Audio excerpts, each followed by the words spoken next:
At a particular meeting held in Kaduna, which consisted of all paramount traditional rulers in Nigeria and still had the Queen of England in attendance, Attah Ameh was asked to remove his cap to greet the Queen of England as others had done, though he refused until they said he should leave the meeting if he would not remove his cap. But Attah was not like the others, or was he? It was a taboo for Attah to remove his cap in public.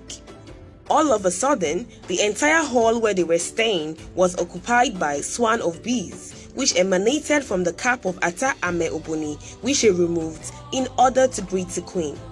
The Queen of England, as well as other rulers in the meeting, ran helter-skelter, except the friendly Oba of Benin, who was asked by Attah Ameh to go out before he removed his cap. The hall became empty as some were stung by the bees and the meeting ended.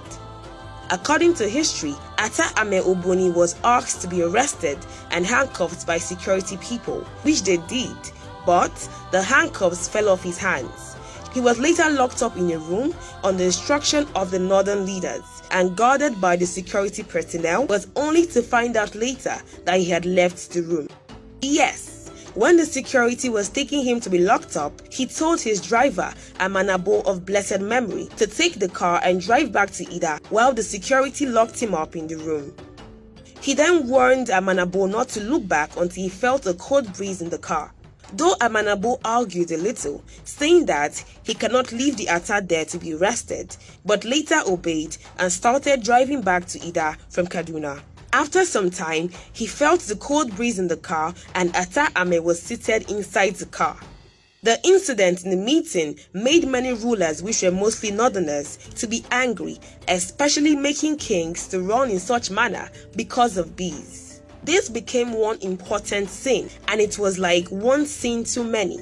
The Queen of England was also not happy, and they started thinking of a way to remove Attah Ameh from the throne since it was getting tougher and uncontrollable, while also searching for an obedient replacement.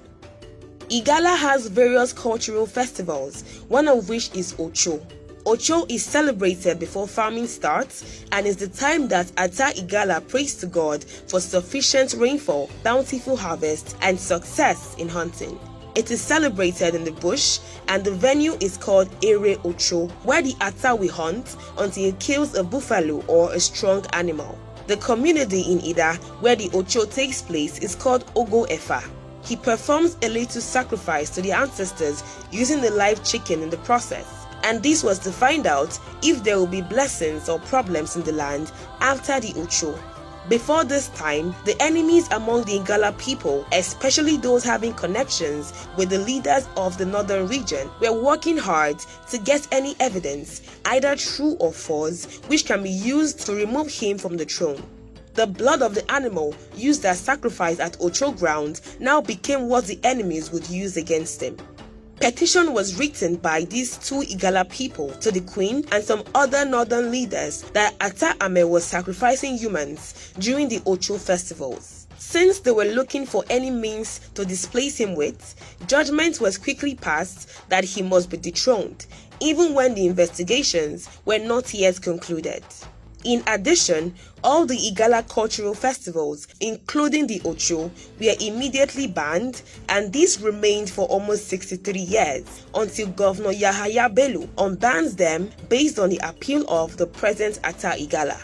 Already, before this time, the Oba of Benin, who had such friction with the British Queen, had already been dethroned and banished from Benin. So Attah Ameh Oboni knew that at that point, no matter what spiritual approach applied, it can only postpone the evil day, as his enemies will never relent until he was removed by them. The result of the blood sample, which was taken from the Ocho venue to the University of Ibadan for analysis, had arrived, and it was proved that it was the blood of an animal and not human.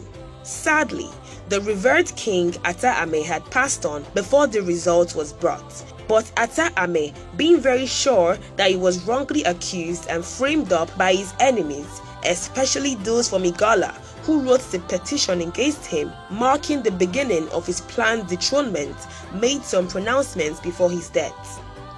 He was allegedly quoted to have said that the person who wrote the petition against him would have that hand dried up, and that the leader of the gang of petitioners would be buried 3 times, and they all came to pass. While the hand dried as said, the other was buried as stated. First was the leg, second was his hand, and the third was himself, all buried at various times at different locations.